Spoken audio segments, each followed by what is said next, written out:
Sa gabing halos mamatay si Doña Amara Villason, si Elisa ang nakarinig ng lihim na magpapabagsak sa buong pamilya.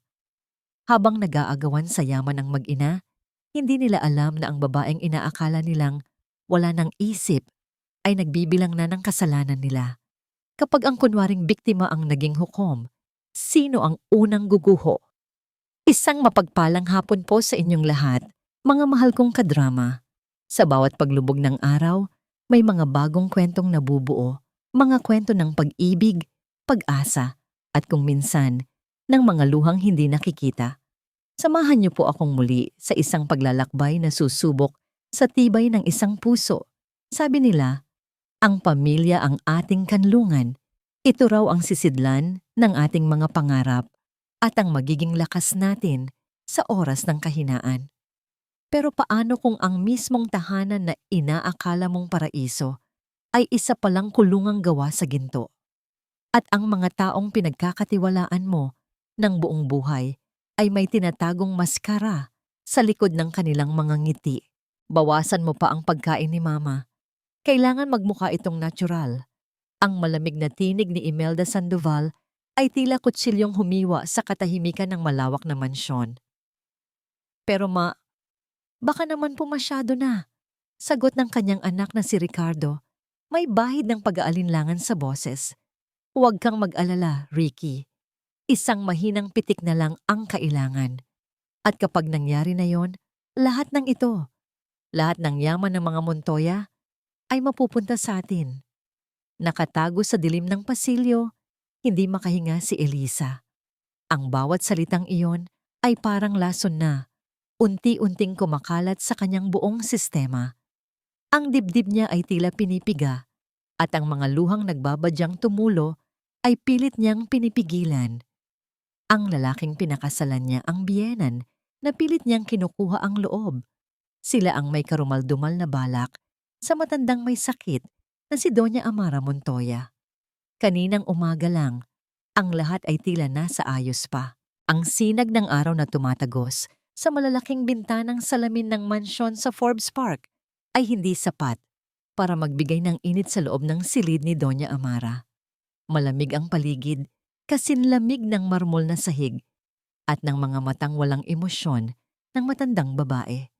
Nakaupo ito sa kanyang wheelchair, nakatanaw sa malawak na hardin, ngunit ang tingin ay blanko, tila nawala na sa kasalukuyang mundo.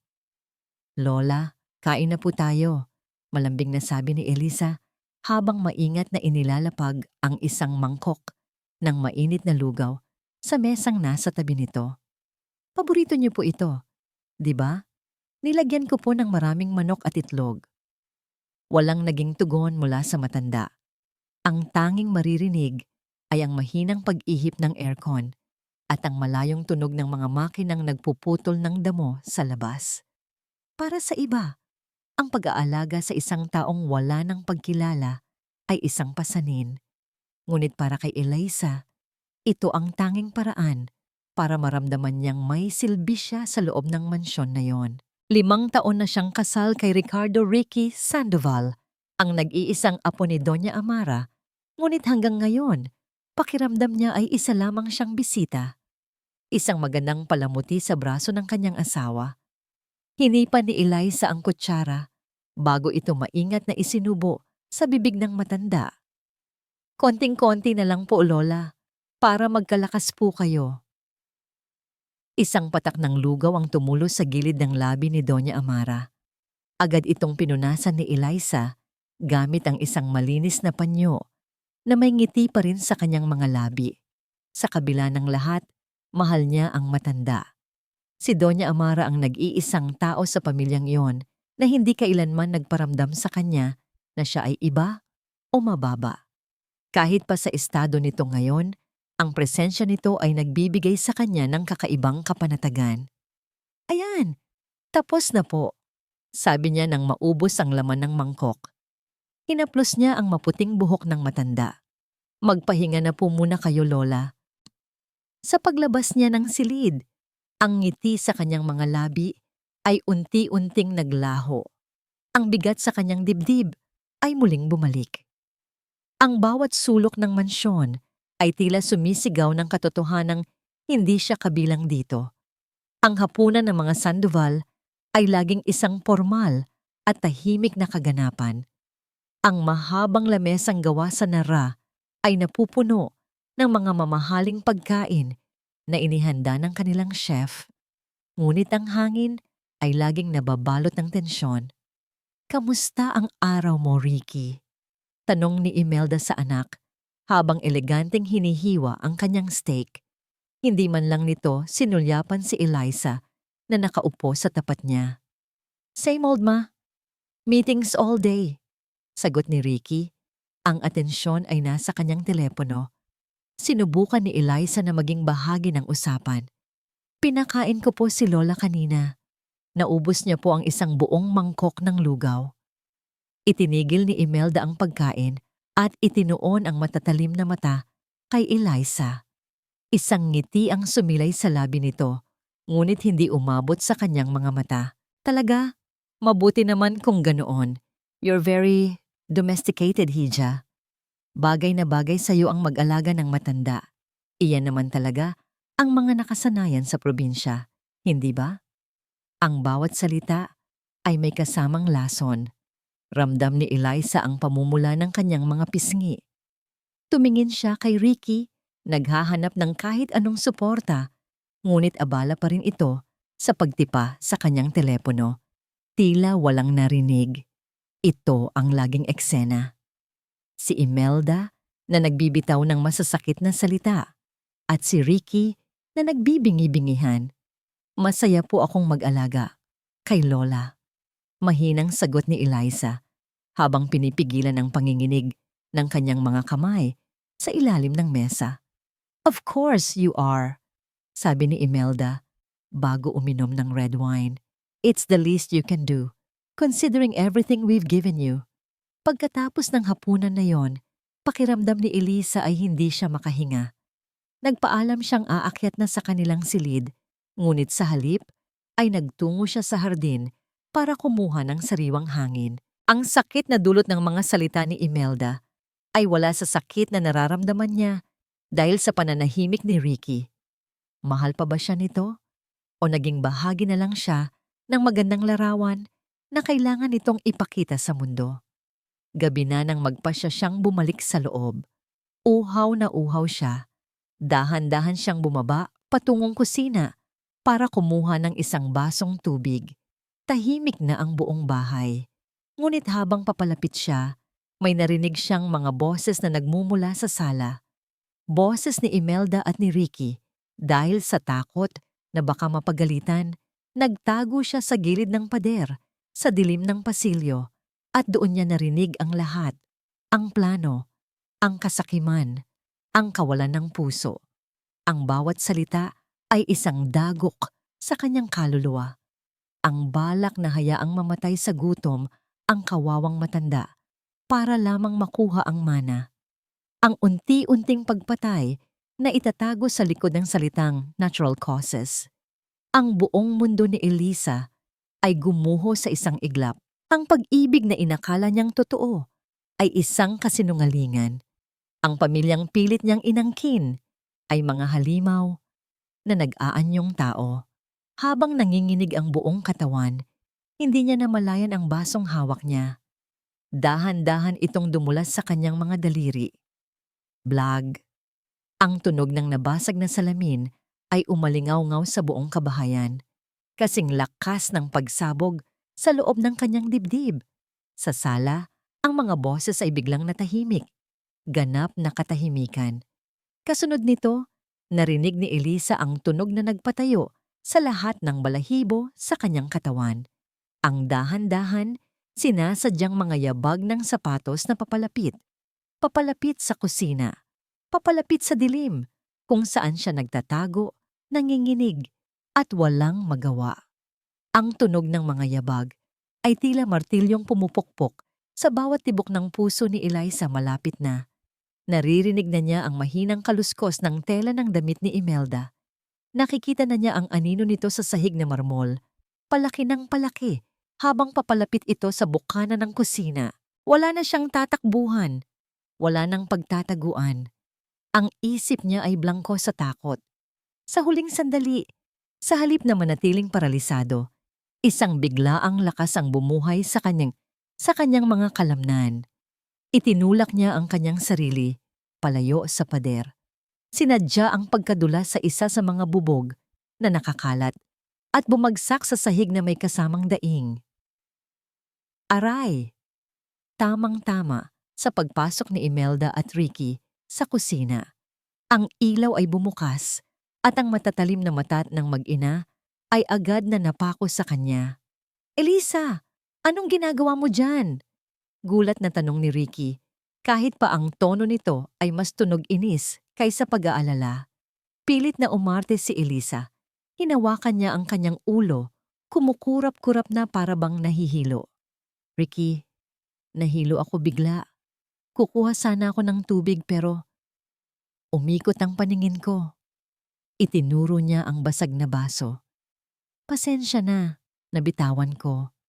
Tinitigan siya ni Imelda ng matagal. Ang mga mata nito ay tila sinusuri ang bawat galaw, bawat salita, naghahanap ng kahit anong butas sa kanyang sinasabi. Pakiramdam ni Elisa ay hinuhubaran siya hanggang sa kanyang kaluluwa. Bawat segundo ng pananahimik na yon ay isang walang hanggang pagdurusa. Ganoon ba?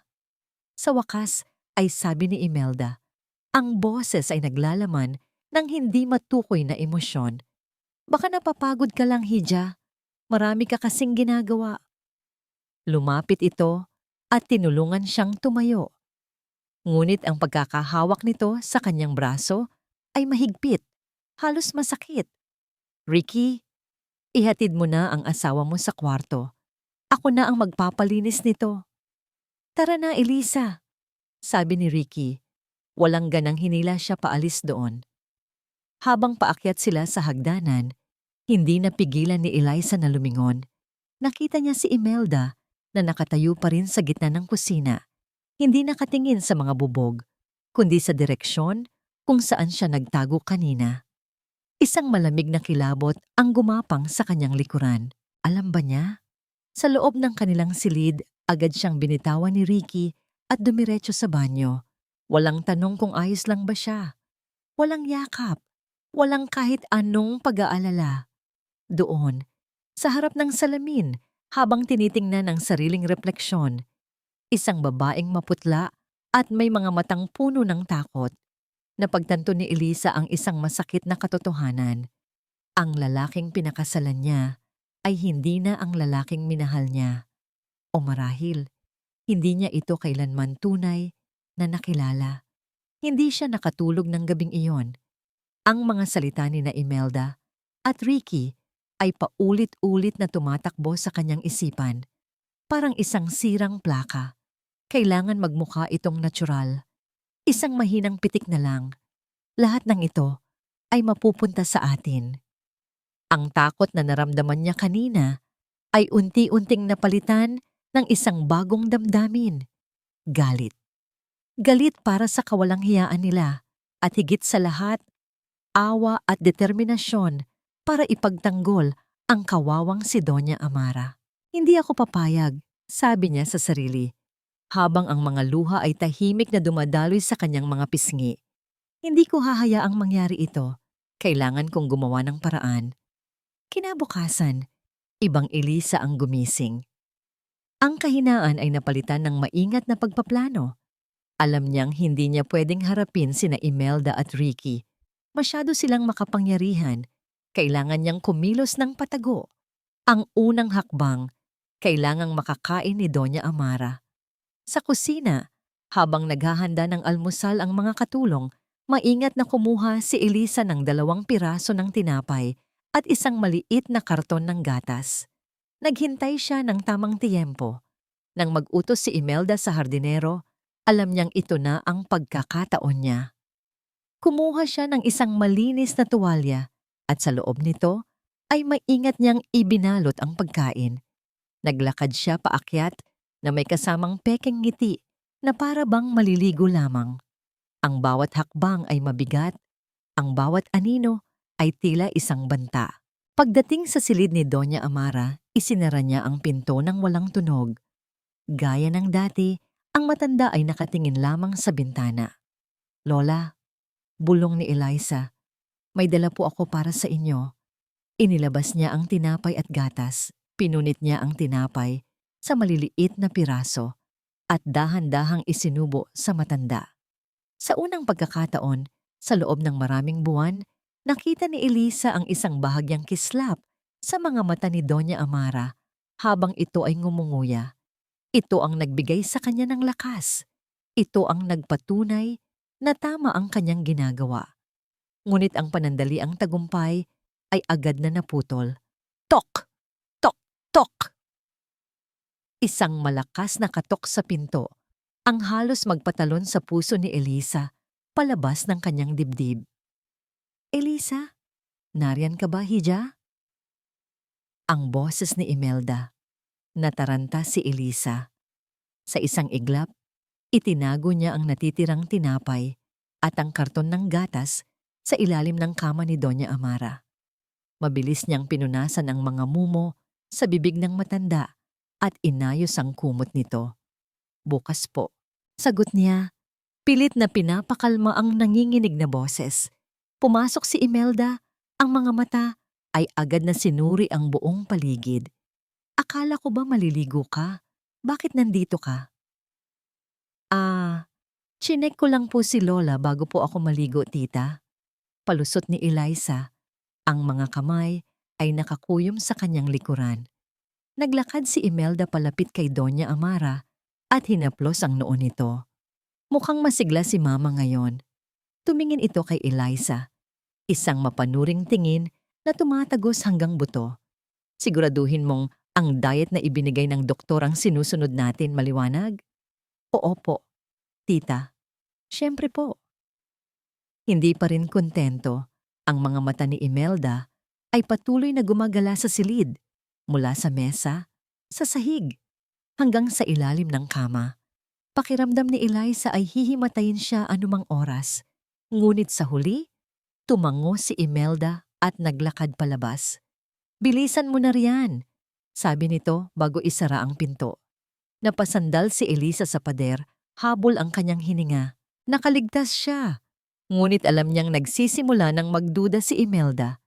Ang kanyang hinala ay nagkatotoo kinabukasan.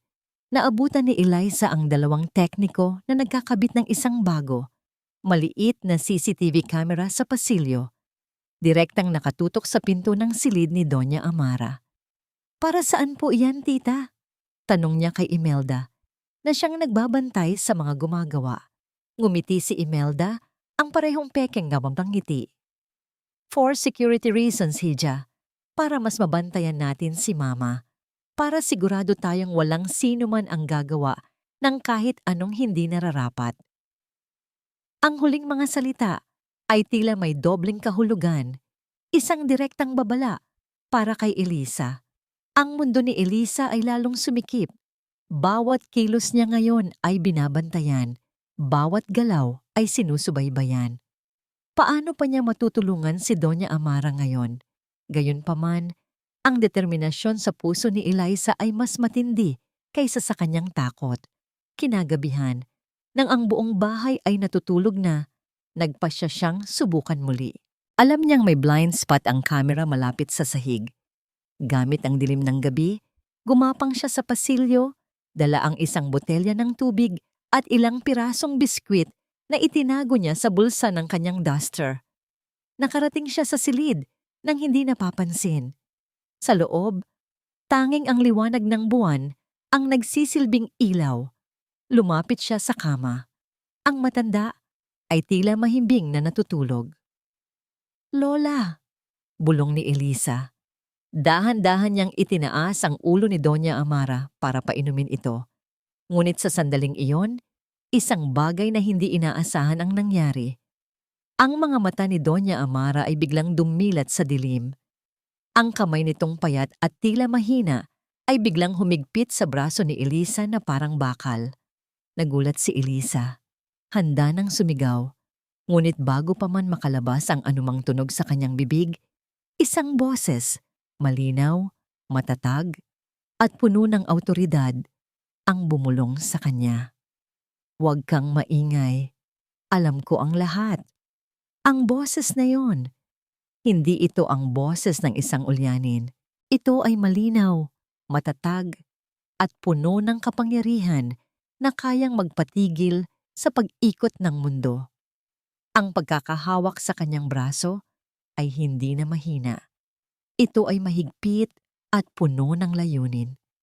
Napatitig si Eliza sa mga mata ni Doña Amara sa dilim. Sa unang pagkakataon, wala na roon ang blangkong tingin.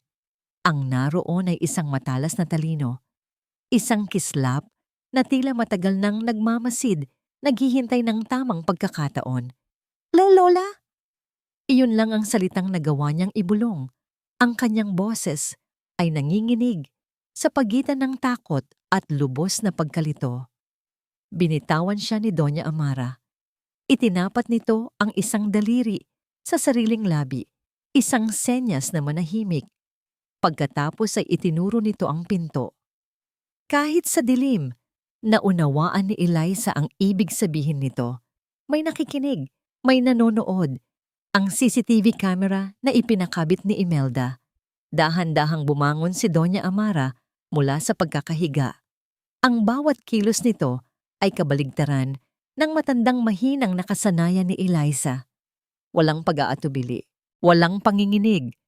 Ang tanging naroon ay ang grasya at awtoridad ng isang reyna. Sinundan siya ng tingin ni Eliza habang naglalakad ito patungo sa isang malaking bookshelf na gawa sa mahogany na sumasakop sa isang buong pader ng silid. Puno ito ng mga librong makakapal at mukhang luma, mga klasikong nobela at mga aklat tungkol sa negosyo. Ito ay isang pader na libong beses nang nakita ni Eliza. Ngunit ngayong gabi, may kakaiba rito. Huminto si Doña Amara sa harap ng bookshelf. Tumingin ito pabalik kay Eliza at muling sumenyas. Lumapit ka. Nag-aalangan man, tumayo si Eliza. Ang bawat hakbang niya sa malambot na karpet ay tila isang malakas na dagundong sa sobrang katahimikan. Paglapit niya, hinawakan ni Doña Amara ang kanyang kamay. Ang balat nito ay malamig. Ngunit ang pagkakahawak ay nagbibigay ng kakaibang kapanatagan. Inabot ni Doña Amara ang isang partikular na libro, isang luma, at walang pamagat na aklat na nakasiksik sa pagitan ng dalawang makakapal na encyclopedia. Hindi niya ito hinugot. Sa halip, mara niya itong itinulak paloob. Isang mahinang klik ang kanilang narinig. Sa harap ng mga mata ni Eliza ang isang buong seksyon ng bookshelf ay dahan-dahang umusog paloob na parang isang pinto, nagbubukas ng isang madilim na lagusan. Walang ingay, walang kaluskos. Perpekto ang pagkagawa. Nanlaki ang mga mata ni Eliza. Napahawak siya sa kanyang bibig para pigilan ang anumang sigaw ng pagkamangha. Ito ay mga bagay na sa pelikula niya lang napapanood. Halika! Bulong ni Doña Amara at hinila siya paloob sa kadiliman. Sa pagpasok nila, ang bookshelf ay automatikong nagsara sa kanilang likuran at sila ay nilamon ng ganap na katahimikan at dilim. Kung kanina ay takot ang nararamdaman ni Eliza, ngayon ay pagkamangha ang nanaig. Hinigpitan niya ang hawak sa kamay ni Doña Amara habang ginagabayan siya nito sa maikling pasilyo. Ilang sandali pa, isang ilaw ang bumukas at ang mundo ni Eliza ay muling nagyelo. Hindi ito isang bodega o isang luma at maalikabok na silid. Ito ay isang lugar na tila kinuha mula sa hinaharap. Isang high-tech na control room. Malamig ang hangin na nagmumula sa central air conditioning. Ang mahinang ugong ng mga computer ang tanging maririnig. At sa harap nila, isang pader na puno ng mga monitor na may iba't ibang laki. Bawat isa ay nagpapakita ng live feed mula sa mga CCTV camera na nakakalat sa buong mansyon at maging sa opisina ng Montoya Holdings. Nakita ni Eliza ang lahat. Ang kusina, kung saan niya nabitawan ang baso. Ang pasilyo, kung saan nakatutok ang bagong kamera ni Imelda. Ang sala, kung saan nag-usap ang mag-ina. Maging ang silid tulugan ni Imelda, kung saan ito ay mahimbing na natutulog. At ang opisina ni Ricky kung saan ito ay nagbabasa ng mga dokumento kaninang hapon. Pa- Paano? Anong wala nang mabuong salita si Eliza? Umupo ka, Hija, sabi ni Doña Amara. Ang boses nito ngayon ay buo at malakas. Ang boses ng isang CEO na sanay mag-utos. Nasanay ang boses ng tunay na Amara Montoya. Sumunod si Eliza na upo sa isang komportableng swivel chair sa harap ng control desk. Ang akala ng lahat, lalo na nina Imelda at Ricardo, ay isa na lamang akong halamang naghihintay na malanta. Panimula ni Doña Amara, habang ang mga daliri nito ay mabilis na tumitipa sa isang keyboard. Iyan ang gusto kong isipin nila. Lumabas sa pinakamalaking monitor ang isang video file. Pinindot ito ni Doña Amara. Bawasan mo pa ang pagkain ni Mama. Kailangan magmukha itong natural. Pero Ma, baka naman po masyado na. Huwag kang mag-alala, Ricky. Lahat ng ito ay mapupunta sa atin. Napatakip si Elisa sa kanyang bibig. Iyon ang usapan na narinig niya. Ngunit ngayon, nakikita niya ang mukha nila sa screen, ang malamig na ekspresyon ni Imelda, ang mahinang katangian ni Ricky. Malinaw, hindi maikakaila. Matagal ko nang nararamdaman ang kanilang kasakiman. Pagpapatuloy ni Doña Amara, ang mga mata ay nakapako sa mukha ng sariling apo sa screen. Nang magsimula silang magtanong tungkol sa aking huling habilin, nagpasya akong subukan sila. Itong pagpapanggap kong ulyanin ang naging paraan ko para makita ang tunay nilang kulay at hindi ako nabigo. Humarap ito kay Eliza at sa pagkakataong ito, ang mga mata ng matanda ay may bahid ng lungkot at pasasalamat. Hindi ko inaasahan na sa gitna ng lahat ng kasinungalingan nila ay may isang taong magpapakita ng tunay na malasakit. Ikaw, Eliza. Nakikita ko ang lahat. Ang pagtitiis mo sa mga panlalait ni Imelda. Ang pag-aalaga mo sa akin kahit na wala kang mapapala. Ang pagtatago mo ng pagkain para sa akin kahit na delikado. Kaya po alam nyo. Alam ko ang lahat. Pag-uulit ng matanda. Ang silid na ito, ang aking mga mata at tainga. At sa mga nakalipas na buwan, Elisa, ikaw ang naging puso ko. Tumulo ang mga luhang kanina pa pinipigilan ni Eliza. Hindi dahil sa takot, kundi dahil sa halo-halong emosyon. Isang bigat ang nabunot sa kanyang dibdib. Hindi siya nag-iisa. Pero anong gagawin natin, Lola? Tanong niya. Sila ang may hawak sa lahat. Isang matapang na ngiti ang sumilay sa mga labi ni Doña Amara. Diyan ka nagkakamali, Hija. Ang akala nila ay sila ang may kontrol. Ngunit ang lahat ng ito ay isang malaking dula. At ako ang direktor. Ngunit kailangan ko ng isang bida. Kailangan ko ng isang tao na makakakilos para sa akin sa labas. Tumingin ito ng diretso sa mga mata ni Eliza. Ikaw ang magiging mga mata at tainga ko sa labas. Ikaw ang magiging kamay ko. Magkasama, bibigyan natin sila ng isang palabas na hinding-hindi nila malilimutan. Tumayo si Doña Amara at may kinuha sa isang maliit na kahon sa ibabaw ng mesa. Isa itong magandang alahas, isang silver na brooch na hugis dahon na may maliliit na diamante sa gitna. Ito ay simple ngunit elegante. Inabot niya ito kay Eliza. Isuot mo ito palagi. Sabihin mong regalo ko sa'yo nung mga panahong matino pa ako. Kinuha ito ni Eliza. Hinahangaan ang ganda nito. Hindi lang yan basta palamuti, sabi ni Doña Amara habang itinuturo ang isang halos hindi mapansing butas sa gitna ng brooch. Isa itong high-fidelity audio recorder. Mula ngayon, mag-iipon tayo ng ebidensya. Bawat salita, bawat plano, bawat pag-uusap nila, kailangan nating makuha. Ang bigat ng brooch sa palad ni Eliza ay tila bigat ng isang malaking responsibilidad. Tumingin siya mula sa alahas patungo sa determinadong mukha ni Doña Amara. At pagkatapos ay sa mga screen na nagpapakita ng mga taong nagtaksil sa kanilang tiwala. Ang takot sa kanyang puso ay wala na. Ang natitira na lamang ay isang malamig at matatag na determinasyon. Tumango siya, hindi lang bilang pagsang-ayon kundi bilang isang pangako. Ang digmaan para sa hustisya ay nagsimula na. Mula sa kanyang tagong santuaryo, ang mundo ni Doña Amara Montoya ay isang koleksyon ng mga gumagalaw na larawan sa screen. Ang malawak na mansyon na dating simbolo ng kanyang kapangyarihan at ngayon ay kanyang kulungan ay isa na lamang chessboard.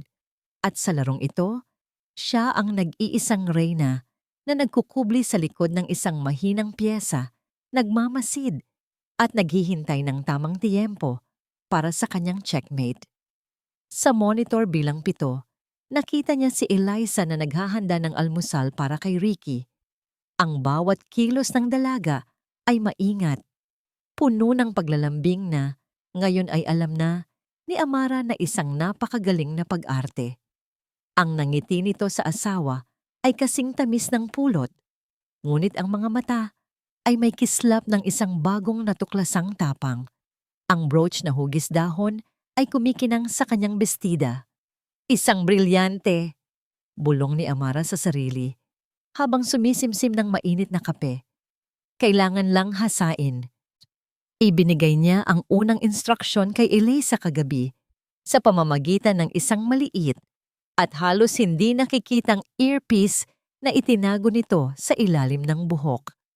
Ang misyon ngayong umaga, maghasik ng binhi ng ideya. Pinanood niya habang inilalapag ni Eliza ang pagkain sa harap ni Ricky. "Good morning, mahal," bati ni Eliza. Ang boses ay malambing. "Kumain ka na. May mahalaga ka bang meeting ngayon?" Parang ganun na nga," sagot ni Ricky. Ang atensyon ay nasa hawak na tablet. May mga bagong investment proposals na kailangang pag-aralan. "Talaga?" Umupo si Eliza sa tabi nito. "Alam mo, naisip ko lang, sana balang araw, matuto rin ako tungkol sa mga ganyang bagay. Para naman may maitulong ako sa'yo, kahit sa pag-aayos lang ng mga papeles mo." Iniharap niya ang pinaka-inosenteng mukha na kaya niyang ipakita. "Gusto kong maging asawang maipagmamalaki mo, hindi lang palamuti sa bahay." Nakita ni Amara kung paano bahagyang natigilan si Ricky. Ang ego nito ay nakiliti. Isang nangiting may halong pagmamalaki ang sumilay sa labi nito. "Don't worry your pretty little head about those things, hon. Ako na ang bahala sa lahat. Ang trabaho mo lang ay maging maganda para sa akin." Hindi iyon ang sagot na inaasahan nila, ngunit sapat na yon. Ang binhi ay naitanim na. Ipinakita ni Eliza na may interes siya. Isang interes na maaari nilang gamitin sa hinaharap. Sa screen, nakita ni Amara ang bahagyang pagkadismaya sa mukha ni Eliza, ngunit mabilis itong napalitan ng isang matamis na ngiti. "Sige, mahal. Ikaw ang masusunod. Magaling, bata." Isip ni Amara. Huwag ipahalata ang tunay na nararamdaman. Ipakita mo lang ang gusto nilang makita. Ang kasunod na eksena ay dumating ng hapon na yon. Si Imelda, gaya ng dati, ay naghahanap ng pagkakataon para ipahiya si Eliza. "Eliza, halika nga rito." Sigaw nito mula sa sala. Agad na lumapit si Eliza mula sa kusina. "Po, tita?" Iwinasiwas ni Imelda ang isang mamahaling vase. "Sino ang naglagay nito rito? Hindi ba't sinabi ko nang ayaw ko ng puting bulaklak sa sala? Nakakasira ng feng shui. Wala ka na bang ginawang tama?" Ito na ang pagkakataon. Nakita ni Amara sa close-up monitor kung paano pa simpleng hinawakan ni Eliza ang brooch sa kanyang dibdib. Isang maliit na pagdiin para i-activate ito. Yumuko si Eliza at gaya ng kanilang pinag-ensayuhan, nagsimulang mamuo ang luha sa kanyang mga mata. "Pasensya na po, tita. Hindi ko po sinasadya. Ako na po ang mag-aalis." Ang boses niya ay garalgal, puno ng pagsisisi. "Lagi ka na lang ganyan. Pasensya ng pasensya." Patuloy ni Imelda, hindi alam na ang bawat salitang lumalabas sa bibig niya ay permanenteng itinatala. Kailan ka ba matututo kung hindi lang dahil sa anak ko, matagal ka nang wala sa pamamahay na ito? Tandaan mo kung saan ka nanggaling, Eliza. Isang hamak na probinsyana na sinuwerte lang. Hinayaan lang ni Eliza na dumaloy ang kanyang mga luha. Hindi siya sumagot. Hindi siya nangatwiran. Tinanggap niya ang lahat, tulad ng isang martir. At sa paningin ni Imelda, iyon ay isang tanda ng kahinaan. Ngunit sa control room, para kay Amara, iyon ay isang perpektong pagganap. Isang munting ngiti ang sumilay sa mga labi ni Doña Amara habang pinapanood ang eksena. Ang batang ito, mas mabilis matuto kaysa sa inaasahan niya.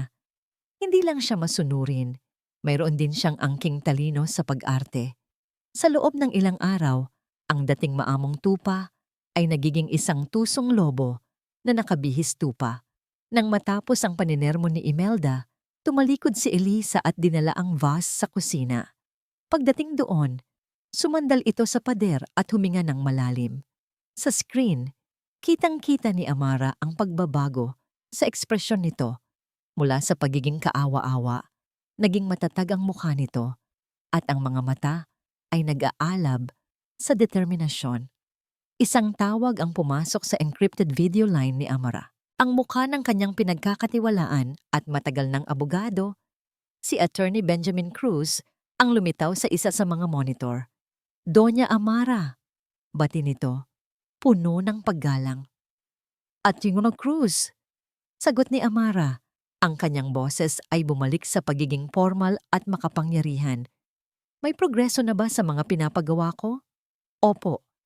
Ang private investigator ay nakakuha na ng mga paunang impormasyon tungkol sa mga financial activities ni Mr. Sandoval. May mga kaduda-dudang transaksyon sa ilang offshore accounts. We are digging deeper, paliwanag ng abogado. At ang mga papeles para sa pag-amyenda ng inyong last will and testament ay inihahanda ko na rin ayon sa inyong huling bilin. Good.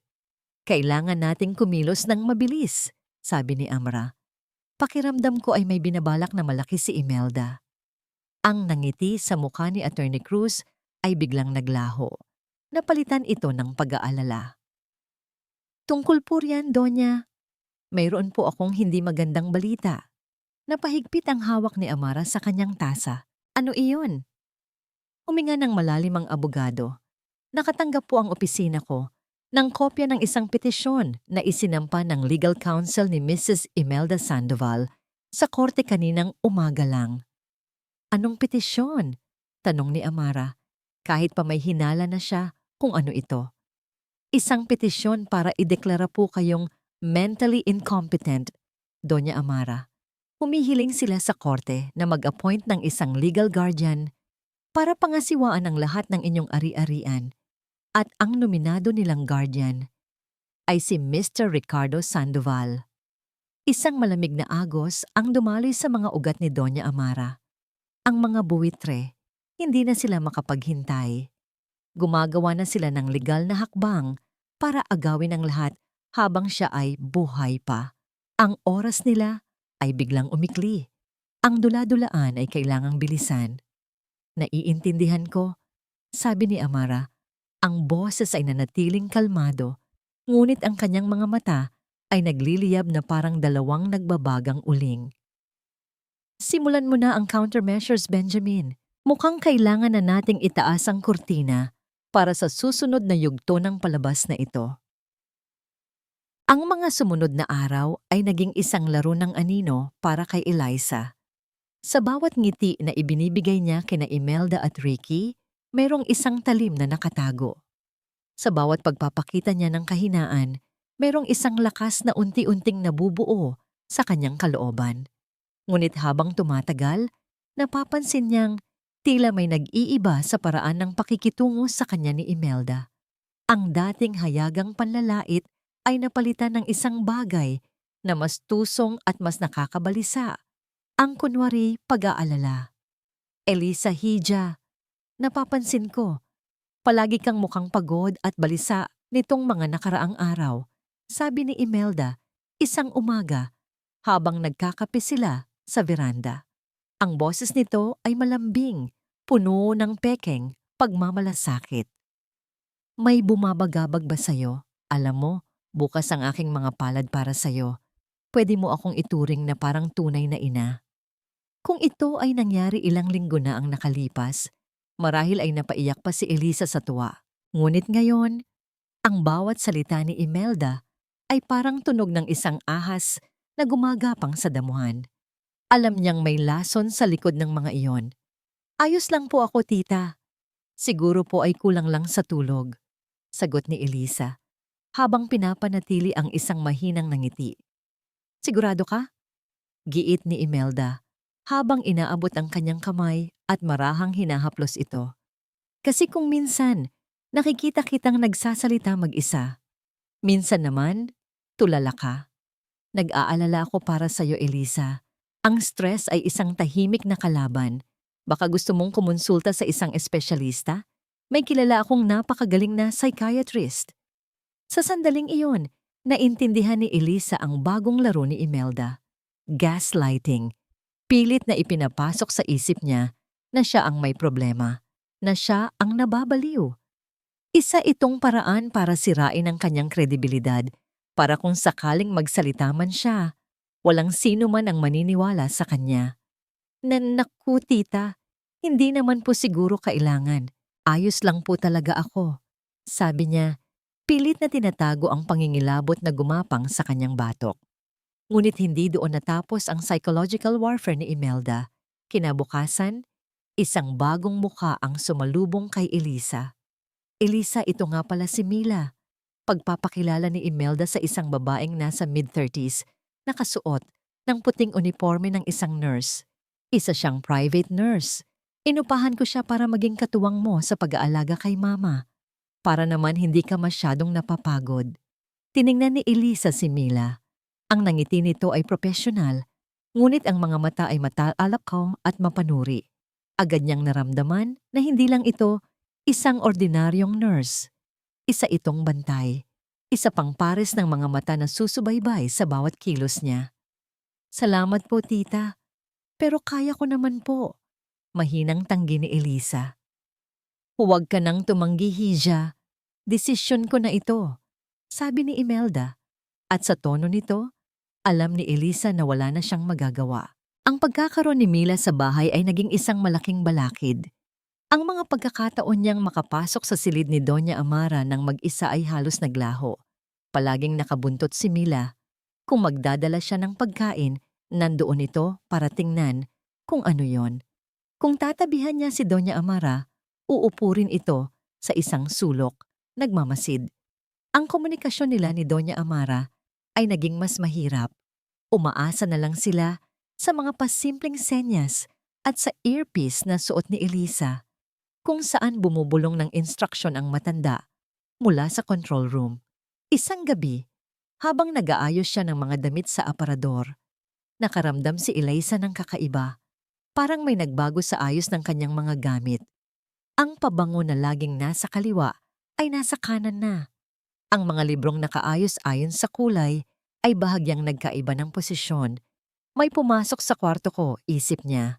Kinabukasan, habang si Mila ay abala sa pag-aayos ng gamot ni Doña Amara, sinadya ni Eliza na iwan ang kanyang cellphone sa ibabaw ng kama sa kanilang silid ni Ricky.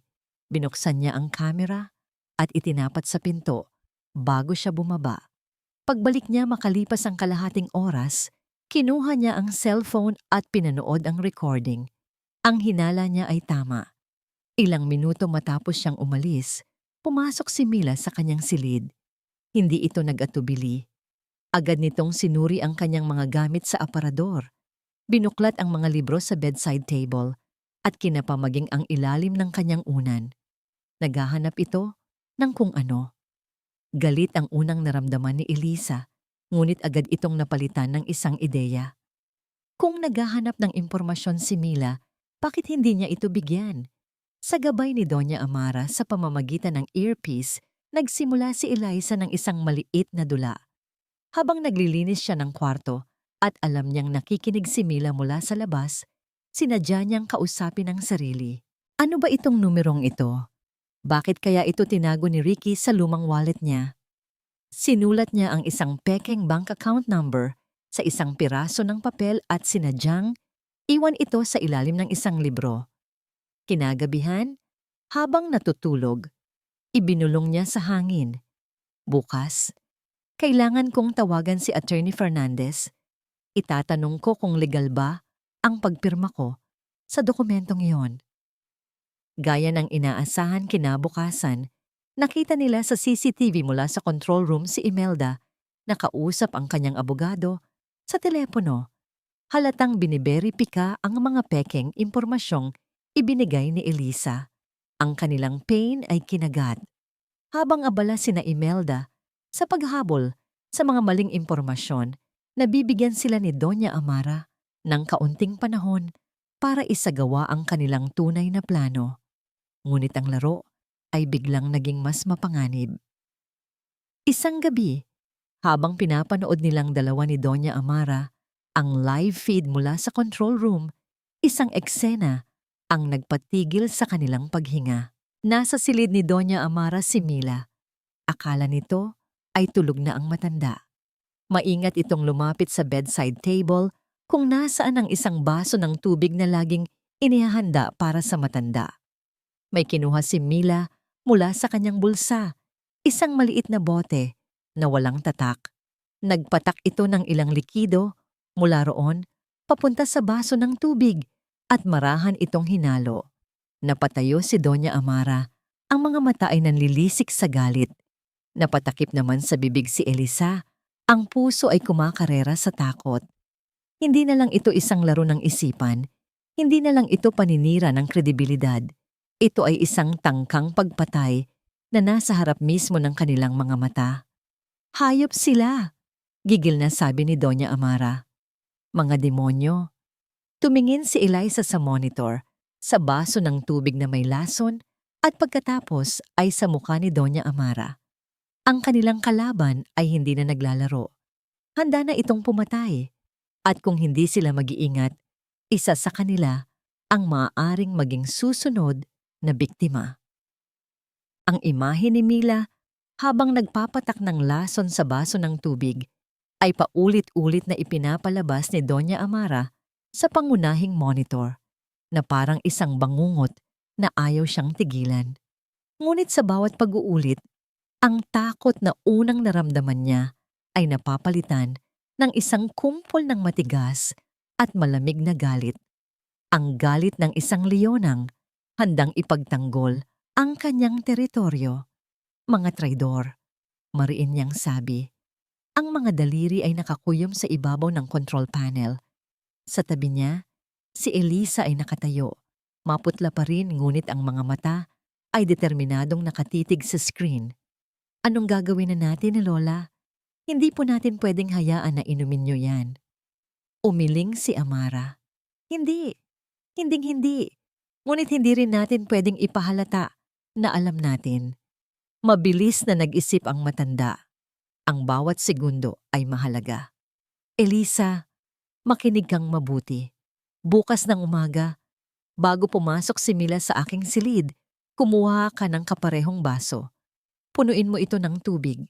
Sa tamang pagkakataon, kapag nakatalikod siya, kailangan mong mapalitan ang mga bayaki. Paano kung mahuli niya ako? Nanginginig na tanong ni Elisa. Hinawakan ni Amara ang kamay ng dalaga. Ang init mula sa palad ng matanda ay tila nagbigay ng lakas kay Eliza. Gagawa ako ng diversion. Mula rito, patutunugin ko ang fire alarm sa kabilang bahagi ng mansyon. Magkakaroon ka ng ilang segundo. Iyon lang ang kailangan mo. Pagkatapos magbigay ng instruksyon, kinuha ni Amara ang kanyang encrypted phone at tinawagan ang kanyang private investigator, isang dating koronel na nagngangalang David. David, kailangan ko ng pabor, sabi niya nang walang paligoy-ligoy.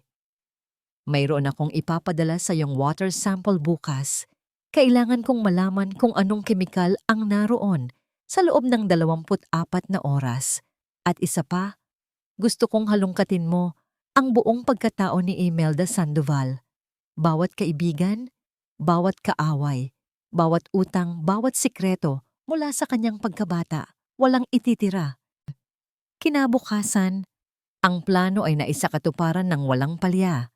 Gaya ng sinabi ni Amara, isang maikling ngunit nakakabinging tunog ng alarma ang gumambala sa buong kabahayan. Sa gitna ng pagkalito, nagawang palitan ni Eliza ang baso ng tubig. Ang basong may lason ay maingat niyang itinago at naibigay sa tauhan ni David na nagpanggap na delivery man ng hapong yon. Habang naghihintay ng resulta, naramdaman ni Amara na hindi sapat ang pag-alam sa kasalukuyang ginagawa ni Imelda. Ang ugat ng kasamaang ito ay mas malalim. Mayroon siyang nararamdamang isang piraso ng puzzle na nawawala. Isang bagay mula sa nakaraan na hindi niya matukoy. Elisa, utos niya sa dalaga sa pamamagitan ng earpiece isang hapon. Gusto kong pumunta ka sa bodega sa ikatlong palapag. Ayusin mo ang mga lumang gamit doon. Baka may makita kang interesante. Ang bodega ay isang lugar na bihira ng puntahan. Mainit, maalikabok, at amoy ng lumang papel at kahoy ang sasalubong sa sinumang papasok. Para kay Eliza, ito ay isang paraan para makalayo sa mapanuring mga mata ni Mila at Imelda. Nagsimula siyang magayos, nagpagpag ng alikabok sa mga lumang muebles at nagbuklat ng mga baul na puno ng mga lumang kurtina at sapin sa kama. Sa isang sulok, sa ilalim ng isang puting kumot na nanininilaw na, nakita niya ang isang malaking baul na gawa sa katad. Nang buksan niya ito, tumambad sa kanya ang isang koleksyon ng mga makakapal na photo album. Dahil sa kuryosidad, naupo siya sa sahig at sinimulang buksan ang isa. Mga larawan ng isang masayang pamilya ang laman nito. Isang batang Ricky na nakangiti. Isang mas bata at masayahing Doña Amara. At isang lalaking hindi pamilyar sa kanya, ngunit alam niyang ito ang yumaong asawa ni Amara. Si Don Alejandro Montoya. Isang lalaking may malakas na presensya, matikas, at may mga matang tila kayang tumagos sa lente ng kamera. Habang binubuklat niya ang mga pahina, isang partikular na litrato ang kumuha ng kanyang atensyon. Isang itim at puting larawan. Nakatayo si Don Alejandro sa harap ng isang gusaling itinatayo pa lamang. May kasama itong isang lalaki, parehong nakasuot ng hard hat at nag-uusap habang nakaturo sa blueprint. Pinagmasdan ni Eliza ang mukha ng kasama ni Don Alejandro. Pamilyar ito. May isang anggulo sa panga nito, isang kislap sa mga mata nito na nagpapaalala sa kanya. Kay Ricky. Hindi, mas kahawig nito ang ama ni Ricky na nakita niya sa mga lumang litrato sa sala. Dahan-dahan niyang inalis ang litrato mula sa malutong na pahina ng album. Sa likod nito, may nakasulat sa kupas ng tinta ng isang pluma. Alejandro Montoya at ang kanyang kasosyo, si Conrado de Villa. Sa pagsisimula ng Montoya Tower, 1978, Conrado de Villa. Paulit-ulit na binasa ni Eliza ang pangalan. Hindi niya alam kung bakit, ngunit isang kakaibang kaba ang kanyang naramdaman. Kinuha niya ang kanyang telepono at pasimpleng kinuhanan ng litrato, ang harap at likod ng larawan. Kinagabihan, sa loob ng control room, ipinakita niya ito kay Doña Amara. Tinitigan ng matanda ang litrato sa screen. Ang kanyang mukha ay biglang naging seryoso. Ang pangalang Conrado de Villa ay tila nagbukas ng isang matagal ng nakasarang pinto sa kanyang alaala. Si Conrado, bulong niya, ang pinakamatalik na kaibigan at partner ni Alejandro noon, magkasama nilang itinayo ang kumpanya mula sa wala. Ano po ang nangyari sa kanya, Lola? Isang buntong hininga ang pinakawalan ni Amara. Isang buntong hininga na puno ng bigat ng nakaraan. Nagkaroon sila ng matinding hindi pagkakaunawaan. Isang masamang desisyon sa negosyo. Nalugi si Conrado. Nawala ang lahat sa kanya. Pagkatapos noon, hindi na namin siya muling nakita o narinig. Isang katahimikan ang bumalot sa silid. Isang katahimikang puno ng mga hindi masagot na tanong. Biglang tumunog ang encrypted phone ni Doña Amara. Si David. Agad niya itong sinagot at inilagay sa speaker. Doña, may resulta na ang laboratorio. Ang nasa tubig ay isang uri ng beta blocker. Mataas na dosis. Kung iinumin ng tuloy-tuloy ng isang taong may edad na, magiging sanhi ito ng dahan-dahang paghina ng puso, nahahantong sa atake. Magmumukha itong natural, sabi ng investigador. Kinumpirma nito ang kanilang pinakamasamang hinala. Pagkatapos ay nagpatuloy si David at tungkol sa background check. May nalaman po kami, hindi Sandoval ang tunay na apelyido ni Imelda sa pagkadalaga. Napahawak si Doña Amara sa mesa. Ano ang pangalan niya? Isang sandali ng katahimikan ang dumaan bago sumagot si David at ang mga salitang binitawan nito ay tila isang kidlat na gumuhit sa madilim na silid, nag-uugnay sa lahat ng mga misteryo. Ang buong pangalan niya ay Imelda de Villa. Siya ang nag-iisang anak na babae ng dati ninyong kasosyo, si Don Conrado de Villa. Ang pangalang Imelda de Villa ay umalingaw-ngaw sa loob ng control room, hindi bilang isang simpleng tunog, kundi bilang isang pagsabog na yumanig sa pundasyon ng lahat ng bagay na alam ni Elisa tungkol sa pamilyang kanyang pinasukan. Napatitig siya sa mukha ni Doña Amara sa tabi niya. Ang dating ekspresyon ng galit sa mukha ng matanda ay napalitan ng isang malalim na pagkabigla na mabilis na sinundan ng isang mapait na pag-unawa. Ang lahat ng mga piraso ng puzzle ay biglang nagkabit-kabit sa kanyang isipan. Ang matagal ng tinik sa dibdib ni Imelda. Ang hindi matukoy na galit nito sa pangalang Montoya. Ang determinasyon nitong makuha ang lahat. Hindi lang ito tungkol sa pera. Ito ay paghihiganti. Kaya pala, halos pabulong na sabi ni Doña Amara, ang mga mata ay nakapako sa kawalan. Tila binabalikan ang isang multo mula sa nakaraan. Ipinakasal niya ang kanyang anak sa aking apo para makapasok sa pamilya, para makuha ang lahat mula sa loob. Hindi po ba niya alam na apo niyo po si Ricky? Naguguluhang tanong ni Eliza. Bakit po niya idadamay ang sarili niyang kadugo? Isang mapait na ngiti ang gumuhit sa labi ni Amara. Para kay Imelda, si Ricky ay hindi isang apo. Isa siyang kasangkapan. Isang susi para mabuksan ang kaban ng yaman na sa tingin niya ay dapat nasa kanila. Ibinaling ni Amara ang tingin kay Elisa. Ang mga mata ay puno ng isang bagong natuklasang bigat. Ang asawa ko, si Alejandro. Isa siyang magaling na negosyante, ngunit kung minsan, siya ay walang puso. Nagkamali siya sa desisyon niya noon. Isang malaking pagkakamali na nagdulot ng pagbagsak ni Conrado. Sinubukan kong itama, ngunit huli na ang lahat. Puno ng galit at kahihiyan si Conrado at dinala niya ang kanyang pamilya palayo. At ngayon, ang galit na yon ay bumalik para singilin kami sa pamamagitan ng kanyang anak. Naramdaman ni Eliza ang bigat ng kasaysayang yon. Ang galit na minana. Ang paghihiganting inalagaan sa loob ng maraming dekada. Mas naging nakakatakot si Imelda sa kanyang paningin. Hindi na lang siya isang sakim na biyanan. Isa siyang babaeng may misyon at handang gawin ang lahat para matupad ito.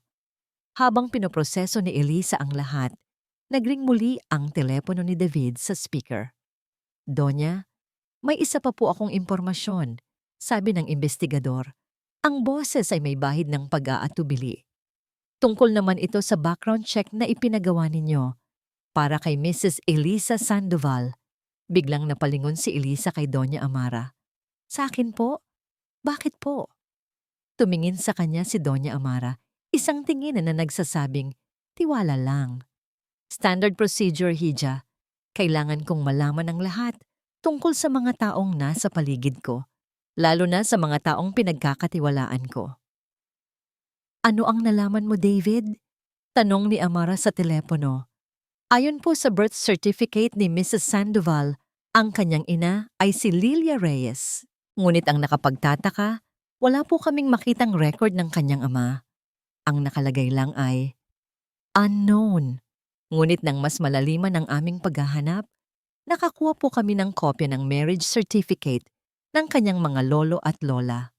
At, hindi na makapaghintay na tanong ni Amara, ang lola po niya, si Teresita, ay ikinasal sa isang lalaking nagngangalang Antonio.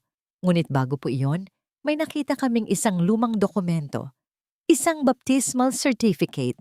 Si Lilia Reyes po, ang ina ni Elisa, ay inampun lamang ni Teresita. Ang tunay niyang apelyido ay hindi Reyes.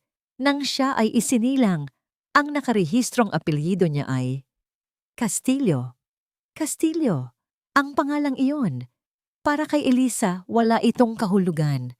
Ngunit para kay Doña Amara, ang pangalang iyon ay isang kulog na dumagundong sa buong silid. Napatayo ang matanda. Ang kanyang mga kamay ay nanginginig habang lumalapit sa isa sa mga monitor. Nagtipa ito ng mabilis, nagbubukas ng isang lumang folder ng mga litrato na may label na personal. Isang lumang litrato ang lumabas sa screen. Kuha ito maraming taon na ang nakalipas. Dalawang dalaga, parehong nakangiti ng malapad, magkaakbay sa harap ng isang maliit na bahay sa probinsya. Ang isa ay isang batang-batang Amara. Ang isa naman ay isang magandang babae na may mga matang puno ng buhay at saya. Hindi maaari, bulong ni Amara. Ang mga mata ay nanlalaki sa hindi makapaniwalang pagkamangha. Sino po siya, Lola? Tanong ni Elisa. Lumalapit para tingnan ang larawan. Hindi sumagot si Amara. Sa halip, kinuha nito ang telepono. David, ang lola ni Elisa. Si Teresita. Ano ang maiden name niya? Sandali lang po, Donya. Narito, Teresita Castillo. Napahawak si Doña Amara sa kanyang dibdib. Ang paghinga niya ay tila bumigat. Ibinaling niya ang kanyang nanginginig na tingin kay Eliza. Isang tingin na puno ng luha, pagsisisi, at isang matinding damdamin na hindi maipaliwanag. Ang lola mo. Ang tunay mong lola. Nagsimulang magsalita si Amara. Ang boses ay basag. Siya si Teresita Castillo, ang pinakamatalik kong kaibigan, ang kapatid na hindi ko kailanman nagkaroon. Itinuro niya ang babae sa larawan. Iyan siya. Napatitig si Eliza sa larawan. Ang babaeng iyon. Ang lola niya? Nung nagsisimula pa lang ako, bago pa man ang Montoya Holdings, iniligtas niya ang buhay ko. Nagpatuloy si Amara. Ang mga luha ay nagsisimula nang dumaloy sa kanyang mga pisngi. Nagkaroon ng isang malaking sunog sa pabrika na pinagtatrabahuhan namin. Naipit ako sa loob. Bumalik siya para sa akin, Elisa. Itinulak niya ako palabas bago gumuho ang isang nasusunog na biga. Hindi siya nakalabas. Ang kwento ay tila isang punyal na bumaon sa puso ni Elisa. Bago yun mangyari, humikbing sabi ni Amara. Ipinagtapat niya sa akin na mayroon siyang anak sa pagkadalaga, si Lilia, na ipinaalaga niya sa kanyang pinsan para makapagtrabaho sa Maynila. Ang huling habilin niya sa akin ay hanapin ko ang kanyang anak. Siguraduhin kong magkakaroon ito ng magandang buhay. Hinanap ko siya, Elisa. Sa loob ng maraming taon, hinanap ko siya. Pero wala akong nakita. Pinalitan pala ng pinsan niya ang apelyido. Binigo ko siya. Binigo ko ang pinakamatalik kong kaibigan. Humarap si Amara kay Elisa. Ang mukha ay basang-basa na ng luha. Hinawakan niya ang magkabilang pisngi ng dalaga. At ngayon, narito ka. Ang apo niya. Ang apo ng aking tagapagligtas. Nasa loob ka ng aking pamamahay sa buong panahon. Ang pagbubunyag ay napakabigat, napakalaki. Si Eliza ay hindi lang isang random na babae na napangasawa ng kanyang apo. Ang kanilang mga landas ay pinagtagpo ng tadhana, ng isang lumang pangako at ng isang utang na loob na hindi pa nababayaran. Niyakap ni Doña Amara si Elisa ng mahigpit. Patawarin mo ako, Hija. Patawarin mo ako.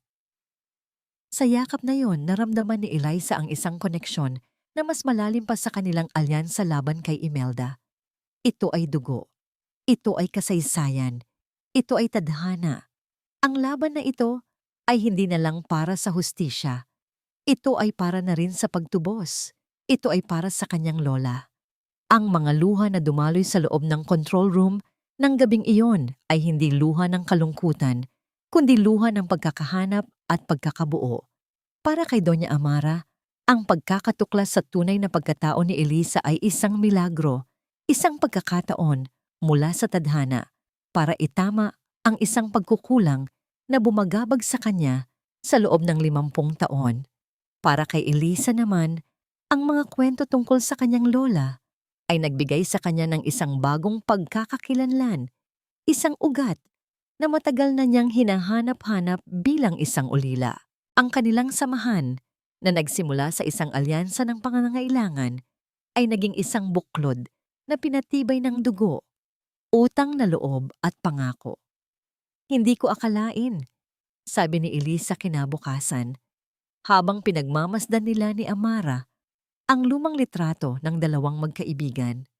Ang kwento ni Lola Teresita naging alamat na lang sa aming pamilya. Isang bayani na namatay sa sunog para iligtas ang isang kaibigan.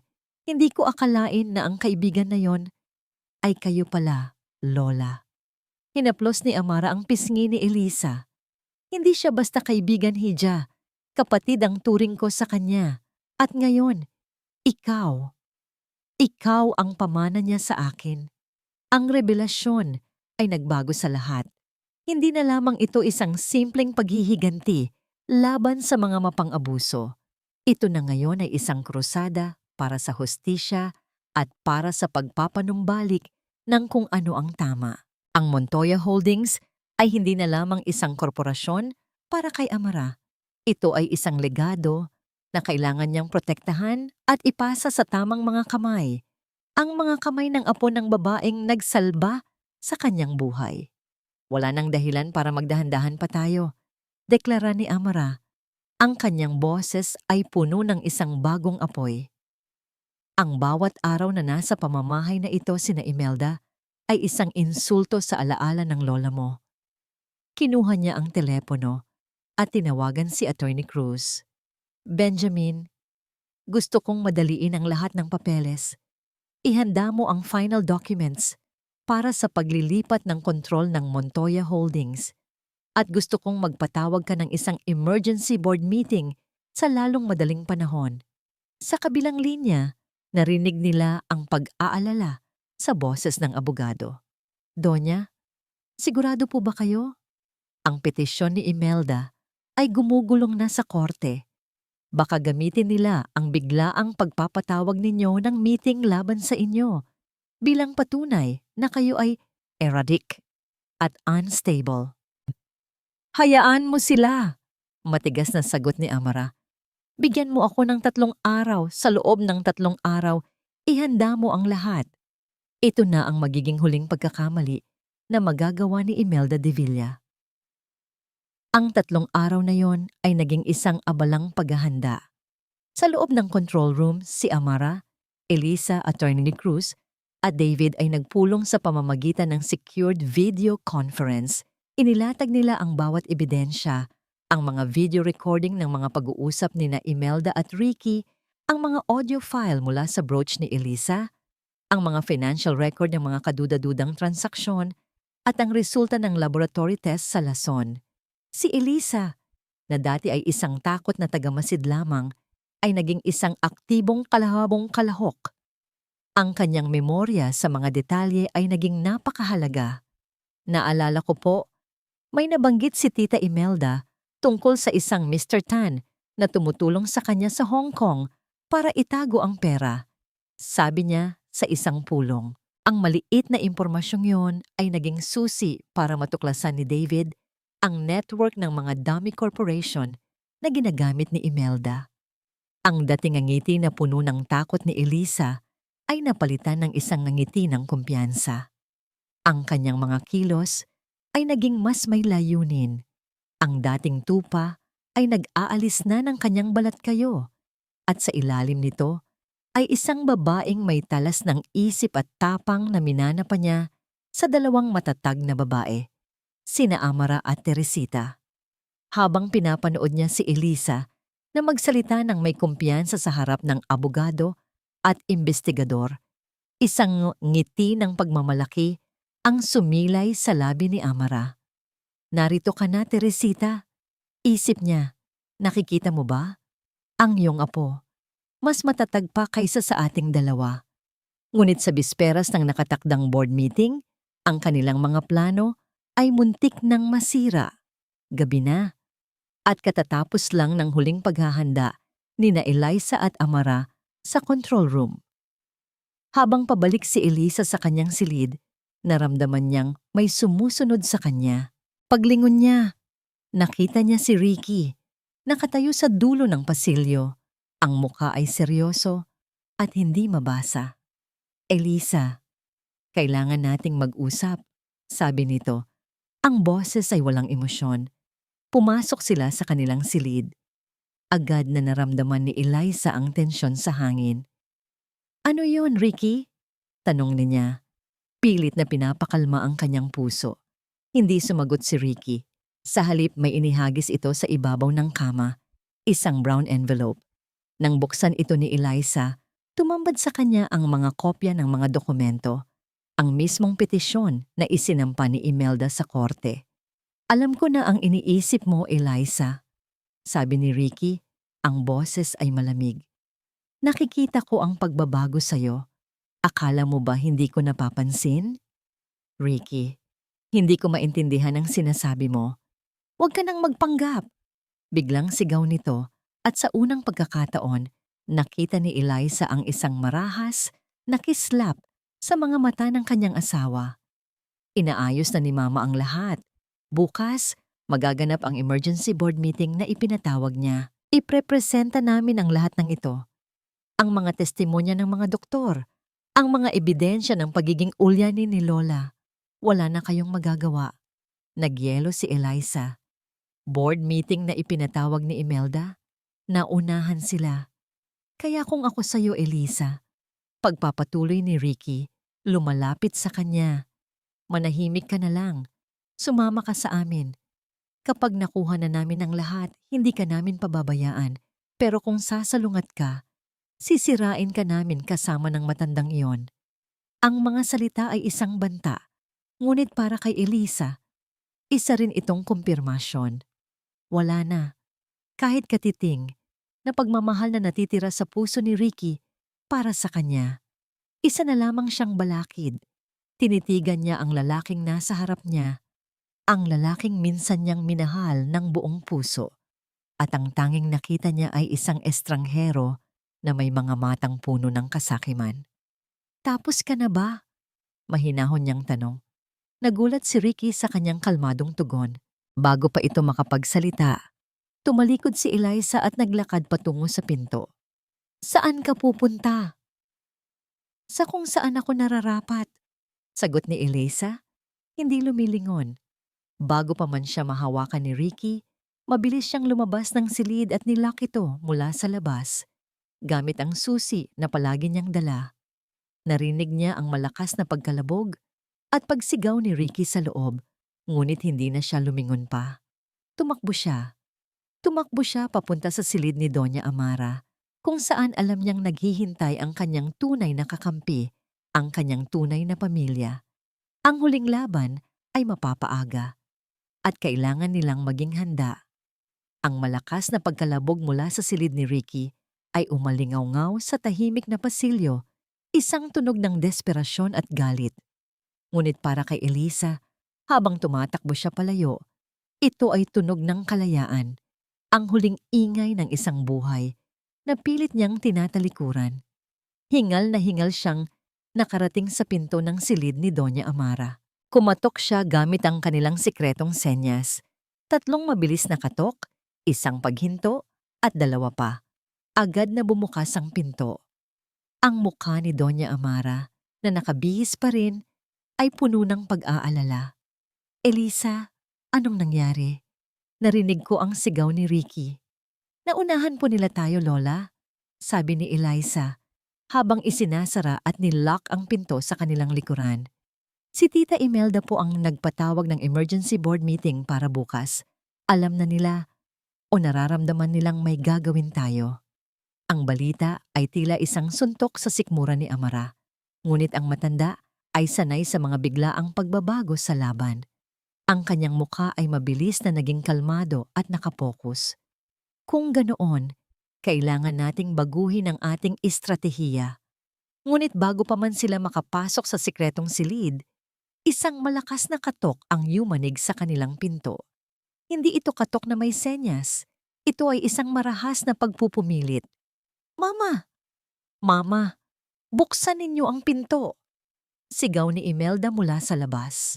Ang boses nito ay hindi na nagpapanggap na malambing. Ito ay puno ng yelo at pagbabanta.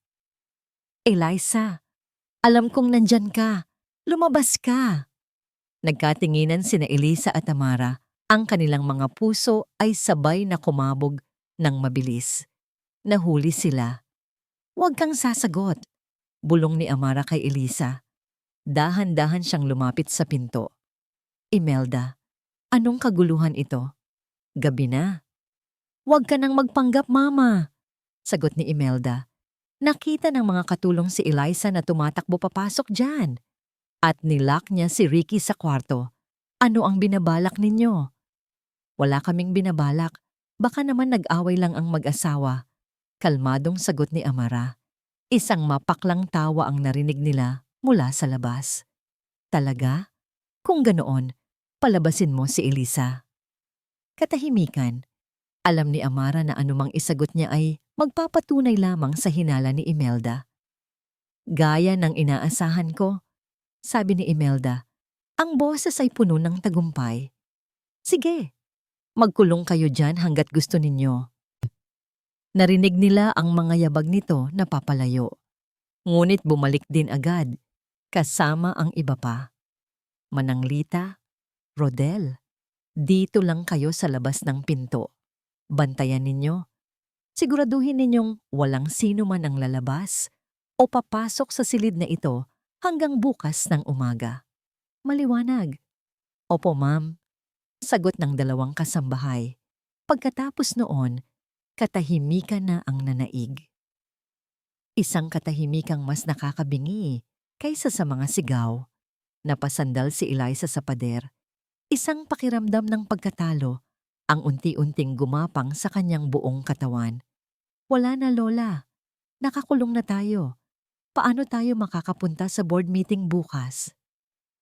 Ito ang sandaliin ng all is lost. Ang kalaban ay nasa labas. Ang tulong ay malayo. Ang oras ay paubos na. Ang lahat ng kanilang pinaghirapan ay tila mauuwi sa wala. Lumapit sa kanya si Amara at hinawakan ng kanyang mga balikat. Tumingin ito ng diretso sa kanyang mga mata. Elisa, makinig ka sa akin. Sa isang digmaan, ang pinakadelikadong sandata ng kalaban ay ang kakayahan nitong pasukuin ang iyong isip bago pa man ang aktwal na laban. Huwag kang bibigay. Pero paano po? Naluluhang tanong ni Elisa. Wala na po tayong magagawa. Laging may paraan, sabi ni Amara. Ang mansyon na ito, ako ang nagdisenyo ng bawat sulok nito, kasama ng aking asawa. May mga sikreto ito na ako lang ang nakakaalam.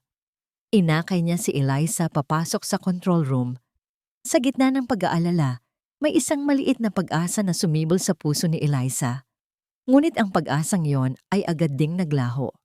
Sa isa sa mga monitor, nakita nila si Mila, ang nurse na kasama ang dalawang security guard ng mansyon. May hawak silang isang device. Anong ginagawa nila? Tanong ni Eliza. Pinakinggan ni Amara ang audio feed. They're sweeping for bugs and... Biglang nanlaki ang mga mata ng matanda. They are installing a signal jammer. Matalino si Imelda. Alam niyang maaari tayong tumawag ng tulong.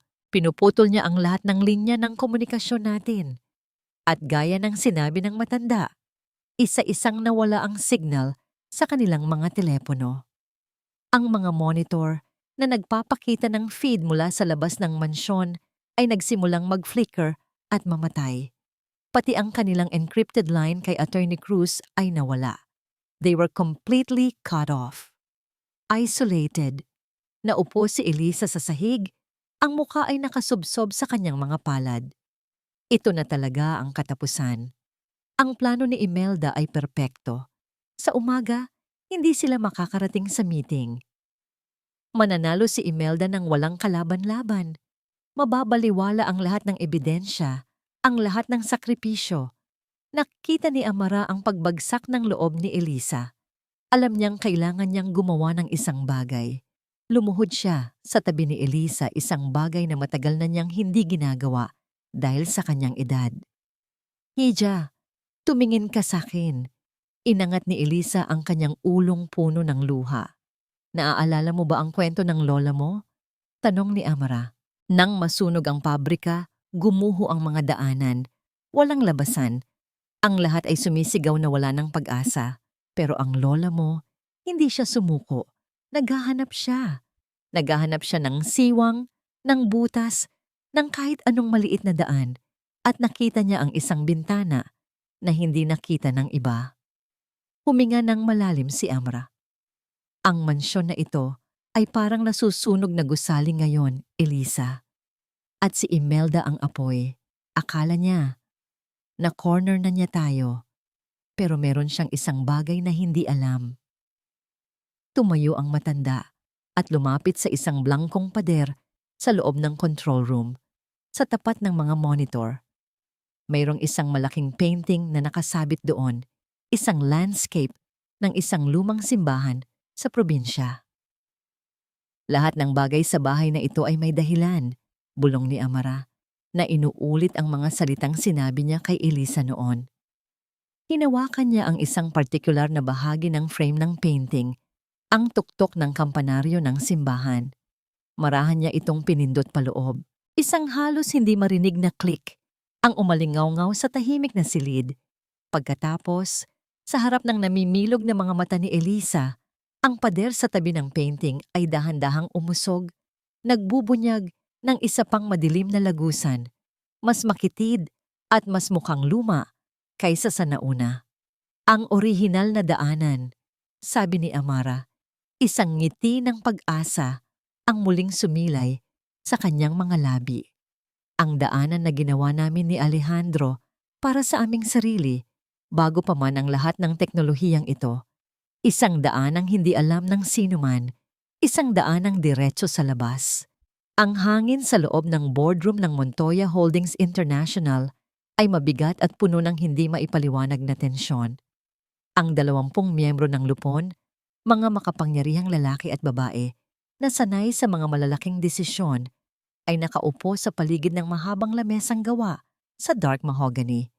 Ang kanilang mga mukha ay nagpapakita ng halo-halong kuryosidad at pag-aalala. Isang emergency board meeting na ipinatawag ng asawa ng apo ng kanilang tagapagtatag. Ito ay isang bagay na hindi pangkaraniwan. Sa unahan ng lamesa, nakaupo si Imelda de Villa Sandoval. Ang kanyang postura ay perpekto. Ang kanyang mukha ay isang maskara ng somne at pekeng pagdadalamhati. Sa tabi niya, si Ricardo, na halatang hindi mapakali, ay pilit na ipinapakita ang isang imahe ng isang apong nag-aalala. Sa kanilang likuran ay nakatayo ang 2 abogado at isang doktor na may dalang makapal na folder ng mga ebidensya. Maraming salamat sa inyong pagdalo sa maikling paunawa, panimula ni Imelda. Ang kanyang boses ay malumanay, ngunit sapat ang lakas upang marinig sa buong silid. Napilitan po akong ipatawag ang pagpupulong na ito dahil sa isang napakasilan at napakasakit na dahilan. Ito ay tungkol sa kalusugan ng aking biyenan at ina nating lahat sa kumpanyang ito, si Doña Amara Montoya. Isang kolektibong bulungan ang maririnig mula sa mga miyembro. Itinaas ni Ricky ang kanyang kamay na tila senyas para magsalita. Bilang kanyang nag-iisang apo, sabi niya, ang boses ay sinadyang gawing garalgal. Masakit man sa aking kalooban, kailangan kong aminin sa inyo ang katotohanan. Ang aking lola ay hindi na ang dating Amara Montoya na kilala nating lahat. Ang kanyang isipan ay unti-unti nang naglalaho. Pinindot ng kanilang abogado ang isang remote at sa malaking screen sa likuran nila, ipinakita ang mga kopya ng petisyon na isinampa nila sa korte.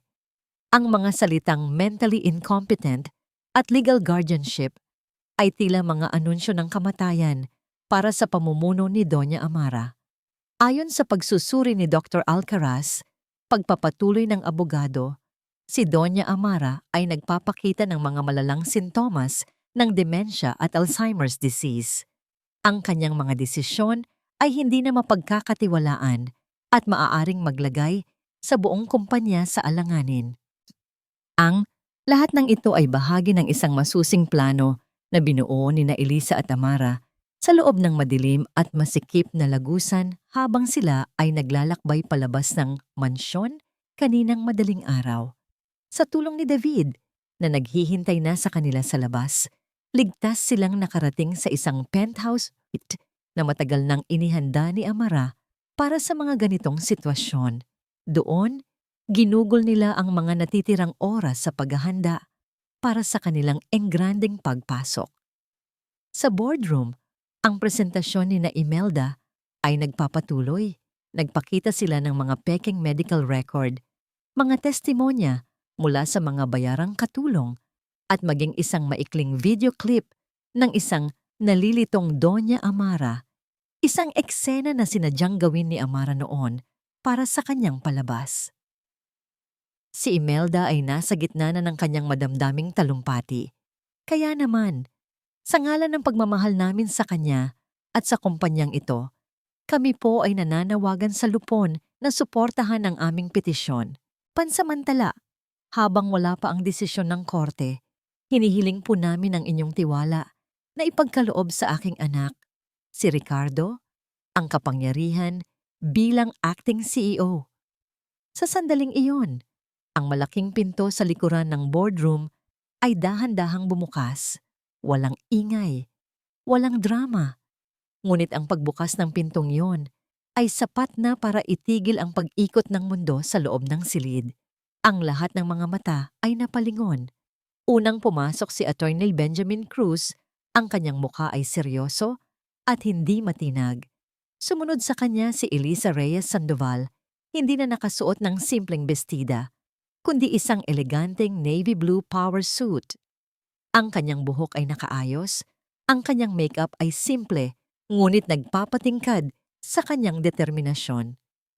Wala nang bakas ng takot sa kanyang mga mata, at sa likuran niya, ang huling pumasok. Si Doña Amara Montoya. Hindi siya nakasakay sa wheelchair, nakatayo siya ng tuwid. Ang kanyang likod ay mas matatag kaysa sa maraming mas bata sa kanya sa silid na yon. Nakasuot siya ng isang maringal na pulang damit. Ang kanyang puting buhok ay nakaayos sa isang perpektong tinapay. Ang kanyang paglalakad ay mabagal, ngunit puno ng bigat at awtoridad. Sa bawat hakbang niya, dala niya ang katahimikan.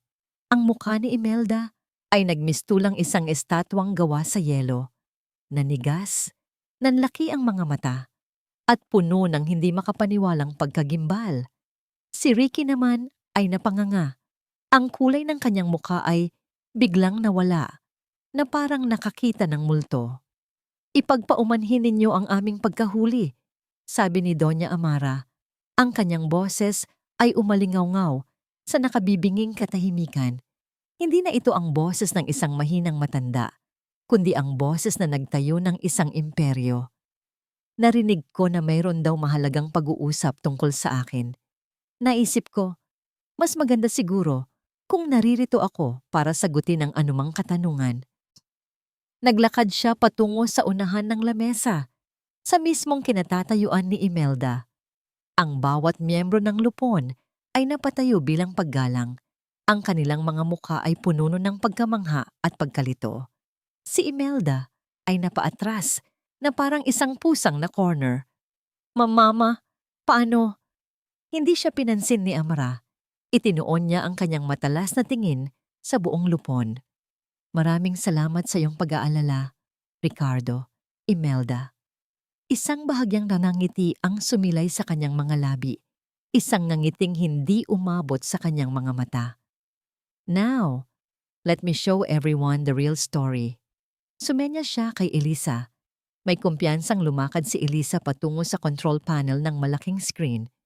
Inalis niya ang USB na nakasaksak doon at ipinalit ang sarili niyang dala. Isang maliit na itim na flash drive na naglalaman ng katotohanan. Tumingin siya kay Imelda at Ricky, isang huling tingin na puno ng kahulugan. Bago humarap sa screen, sa pagpindot niya sa isang buton, isang folder ang lumitaw sa screen. Ang mga salita ay nakasulat sa malalaki at malinaw na titik. Isang pamagat na nagbabadya ng isang bagyo na malapit ng manalasa. Ang plano ni Imelda. Ang unang file na pinindot ni Elisa ay isang audio recording. Ang logo ng Montoya Holdings sa screen ay napalitan ng isang simpleng sound wave visualizer. At pagkatapos, isang boses ang pumuno sa tahimik na boardroom. Isang boses na kilalang-kilala ng lahat, ngunit may sinasabing mga salitang hindi nila kailanman inakala. Bawasan mo pa ang pagkain ni Mama. Kailangan magmukha itong natural. Ang boses ni Imelda. Malamig, kinalkulado. Pero Ma, baka naman po masyado na. Ang boses ni Ricky. Mahina, ngunit kasabwat. Isang kolektibong paghinga ng pagkabigla ang maririnig mula sa mga miyembro ng lupon. Ang kanilang mga mata ay lumipat mula sa screen patungo kay Imelda na ngayon ay namumutla na parang papel. Ano ito? Ito ay peke. Gawa-gawa lang iyan. Sigaw ni Imelda.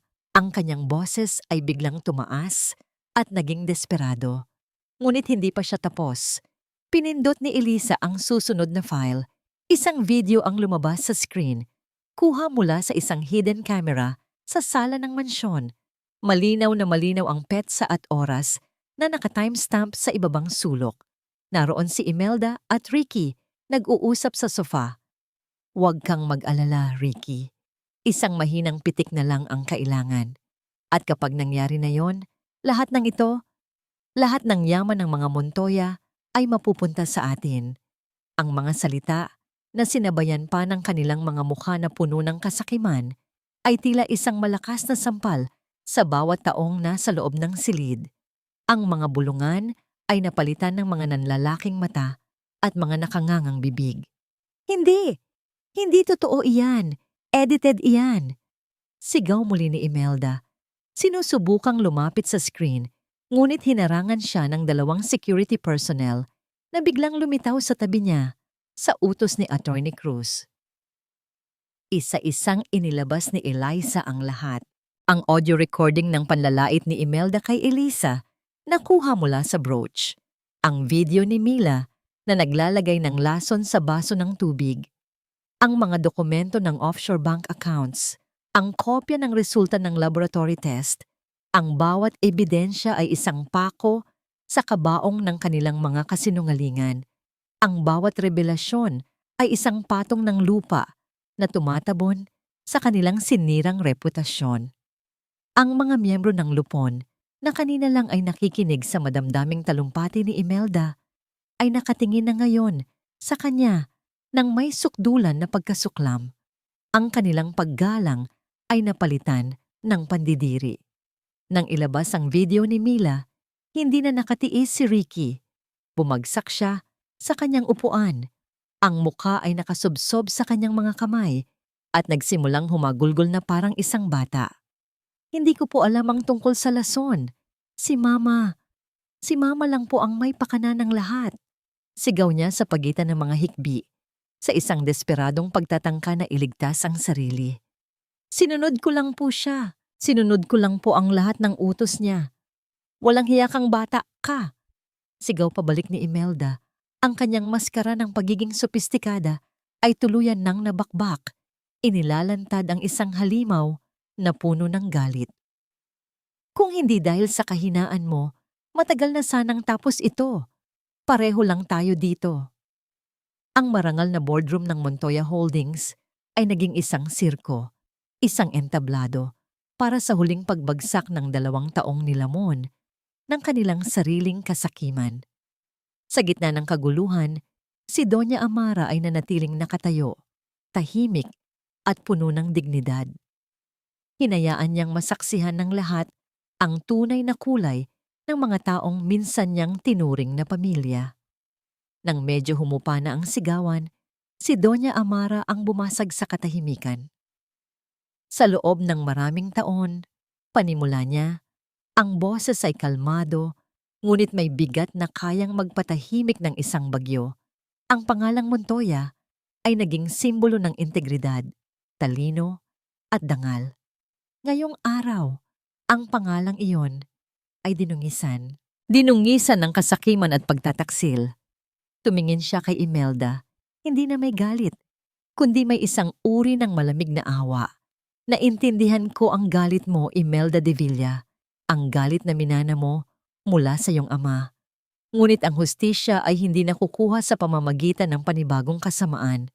Ang ginawa mo ay hindi paghingi ng katarungan. Ito ay isang kasuklam-suklam na krimen. Pagkatapos ay ibinaling niya ang tingin kay Ricky, ang kanyang nag-iisang apo. At ikaw, Ricardo, binigyan kita ng lahat, ng pangalan, ng yaman, ng pagkakataon. Ngunit sa huli, pinili mo ang landas ng kasinungalingan. Wala kang sariling paninindigan. Sa hudyat ni Attorney Cruz, ang pinto ng boardroom ay muling bumukas. Ngunit sa pagkakataong ito, ang pumasok ay mga unipormadong pulis. Ang huling sinag ng pag-asa sa mga mata ni Imelda ay tuluyan ng namatay.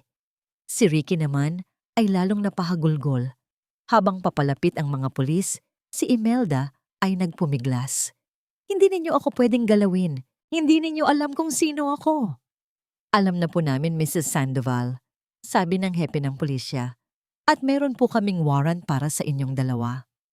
Habang pinupusasan sila, ang mga camera flash mula sa mga miyembro ng media na naghihintay na pala sa labas ay nagsimulang kumislap. Ang kanilang pagbagsak ay hindi na isang pribadong bagay. Ito ay isang pambansang eskandalo. Ang huling nakita ni Eliza sa mukha ni Imelda habang kinakaladkad ito palabas ay hindi na galit, kundi isang blangkong pagkatalo. Ang babaeng nagplano ng lahat, ang babaeng nag-akala na siya ang pinakamatalino, ay natalo sa isang laro na siya mismo ang nagsimula. Nang maisara na ang pinto at manumbalik ang katahimikan, si Doña Amara ay humarap muli sa lupon. Ang kanyang mukha ay pagod, ngunit ang kanyang mga mata ay matatag. Ang Montoya Holdings, deklara niya, is entering a new era. Hinawakan niya ang balikat ni Eliza na tahimik na nakatayo sa tabi niya sa buong panahon. Isang bagong panahon ng katapatan, integridad, at tunay na pagpapahalaga sa pamilya. Isang miyembro ng lupon, isang matandang lalaki na matagal ng kaibigan ng pamilya, ang nagtanong sa tanong na nasa isip ng lahat. Doña Amara, sino po ang mamumuno ngayon? Isang maliit na ngiti ang sumilay sa labi ni Doña Amara. Tumingin siya kay Eliza, isang tingin na puno ng pagmamalaki, pagmamahal, at isang pangakong natupad. Itinaas niya ang kamay ni Eliza, isang simbolikong pagpasa ng korona. Ang sagot ay malinaw, kahit hindi pa niya ito sinasabi. Ang hustisya at karma ay naghari, at ang bagong reyna ay handa ng mamuno. Lumipas ang 6 na buwan, ang eskandalong yumanig sa Montoya Holdings International ay unti-unti nang napalitan ng mga balita ng pagbangon at reforma. Ang pangalang Sandoval ay naging simbolo ng kasakiman at pagbagsak, habang ang pangalang Reyes, isang pangalang dati ay walang anumang bigat, ay nagsisimula ng gumawa ng sarili nitong marka sa mundo ng korporasyon. Sa ilalim ng matatag na gabay ni Doña Amara, si Eliza Reyes Sandoval ay dumaan sa isang masinsinang pagsasanay. Hindi na siya ang dating Eliza na nagtatago sa anino ng iba. Ang bawat araw ay isang bagong aralin, mula sa pag-aaral ng mga financial statement, sa pakikipagnegosasyon sa mga dayuhang investor hanggang sa pagharap sa libu-libong empleyado ng kumpanya. Napatunayan niyang ang talino at tapang na ipinakita niya sa panahon ng krisis ay hindi isang tsamba lamang. Ito ay likas sa kanya. Isang araw, sa dating boardroom na naging saksi sa lahat, si Elisa naman ngayon ang nakatayo sa unahan. Hindi bilang isang taga-usig, kundi bilang isang leader. Ang proposal natin para sa Montoya Foundation's Project Pag-asa ay nakatuon sa pagbibigay ng scholarship at livelihood programs sa mga single mothers sa mga probinsya. Paliwanag niya sa lupon, ang kanyang boses ay puno ng kumpiyansa at pagnanasa. Naniniwala ako na ang tunay na lakas ng isang bansa ay nagsisimula sa pag-aaruga sa pundasyon nito, ang pamilya. Habang nagsasalita siya, nakaupo si Doña Amara sa isa sa mga silya, hindi bilang chairwoman, kundi bilang isang tagapakinig, isang mentor, isang ngangiti ng hindi masukat na pagmamalaki ang nakaguhit sa kanyang mga labi. Sa bawat salita ni Elisa, nakikita niya hindi lamang ang talino nito sa negosyo, kundi ang puso nitong nasa tamang lugar, ang puso na minana nito mula kay Teresita. Pagkatapos ng matagumpay na presentasyon na sinang-ayunan ng buong lupon, sabay na naglakad ang maglola sa malawak na hardin ng mansyon. Ang hangin ay sariwa at ang sikat ng araw ay mainit. Isang malaking kaibahan sa madilim at malamig na atmosfera na dating bumabalot sa lugar. Ipinagmamalaki ka ng lola mo, nasaan man siya ngayon, sabi ni Amara. Sana nga po, Lola, sagot ni Elisa habang inaayos ang isang nalaglag na bulaklak ng rosas. Sana maging karapat-dapat po ako sa lahat ng tiwalang ito. Ikaw ay higit pa sa karapat-dapat, Hija. Naupo sila sa isang bench na nakaharap sa fountain. Sa di kalayuan, isang news report ang maririnig mula sa TV sa loob ng bahay. Isang maikling balita tungkol sa paghatol kina Imelda at Ricardo Sandoval. Guilty on all charges. Habambuhay na pagkabilanggo para kay Imelda para sa kasong attempted murder at multiple counts of fraud. 20 taon naman para kay Ricky bilang kasabwat. Hindi na sila nag-aksaya ng panahon para pakinggan pa ito. Iyon ay isang kabanata ng kanilang buhay na tuluyan na nilang isinara. Lola, tanong ni Eliza, naitanong niyo na po ba sa sarili niyo kung ano ang nangyari kung hindi ko narinig ang pag-uusap nila ng gabing iyon? Tumingin si Amara sa malayo, sa bughaw na kalangitan. Marahil, natuloy ang kanilang plano. Marahil ang pangalang Montoya ay isa na lamang alaala ngayon na nabahiran ng kasinungalingan. Ngunit ang tadhana ay may sariling paraan ng pag-aayos ng mga bagay, Eliza. Dinala ka nito sa akin sa tamang panahon, hindi lang para iligtas ako, kundi para iligtas ang lahat ng pinaghirapan namin. At kayo po ang nagligtas sa akin, sabi ni Eliza. Binigyan niyo po ako ng lakas na hindi ko alam na mayroon pala ako. Binigyan niyo po ako ng pamilya. Isang malaking corporate event ang idinaos ng gabing iyon para ipagdiwang ang ika-100 anibersaryo ng Montoya Holdings. Ang buong ballroom ng isang 5-star hotel ay puno ng mga pinakamayayamang at pinakamaimpluwensyang tao sa bansa. Sa huling bahagi ng programa, umakyat sa entablado si Doña Amara Montoya sa gitna ng isang malakas na palakpakan. Magandang gabi sa inyong lahat, panimula niya. Ang kanyang boses ay matatag at malinaw. 60 taon, 60 taon ng tagumpay, pagsubok at pagbangon. Ngunit ang gabi pong ito ay hindi lamang tungkol sa nakaraan. Ito ay tungkol sa kinabukasan. Huminga siya ng malalim. Sa loob ng maraming taon, hinanap ko ang isang taong karapat-dapat na magpatuloy ng legasiyang ito. Isang taong hindi lamang may talino sa isip, kundi mayroon ding pusong ginto. Isang taong ang yaman ay hindi sinusukat sa pera, kundi sa integridad at malasakit sa kapwa. Tumingin siya sa direksyon ni Eliza na nakaupo sa presidential table. At ngayon, Natagpuan ko na siya. Hindi sa isang malayong lugar, kundi sa loob mismo ng aking tahanan. Ang tadhana na mismo ang nagdala sa kanya pabalik sa akin. Mga kaibigan, mga kasama, ipinapakilala ko sa inyo ang bagong dugo, ang bagong puso, at ang bagong pinuno ng Montoya Holdings International, ang aking tagapagmana, ang apo ng aking pinakamatalik na kaibigan, at ang apo na itinuturing ko ng sarili kong kadugo. Miss Elisa Reyes Sandoval. Isang mas malakas na palakpakan ang umalingaw-ngaw habang tumatayo si Elisa at lumalakad patungo sa entablado. Ang kanyang bawat hakbang ay puno ng kumpiyansa, wala ng bakas ng pag-aalinlangan. Niyakap niya ng mahigpit ang kanyang lola Amara. Sa gitna ng entablado, sa ilalim ng mga nakakasilaw na ilaw, ang dalawang babae, magkaiba man ng henerasyon, ngunit pinag-isa ng dugo at tadhana, ay nakatayo ng magkatabi, isang simbolo ng katatagan at pag-asa. Humarap si Elisa sa mga tao, sa kanyang bagong pamilya, sa loob ng Montoya Holdings. Isang matamis at tapat na ngiti ang sumilay sa kanyang mga labi. Ang kanyang bagong simula ay nagsimula na. At sa pagkakataong ito, siya na ang magsusulat ng sarili niyang kwento.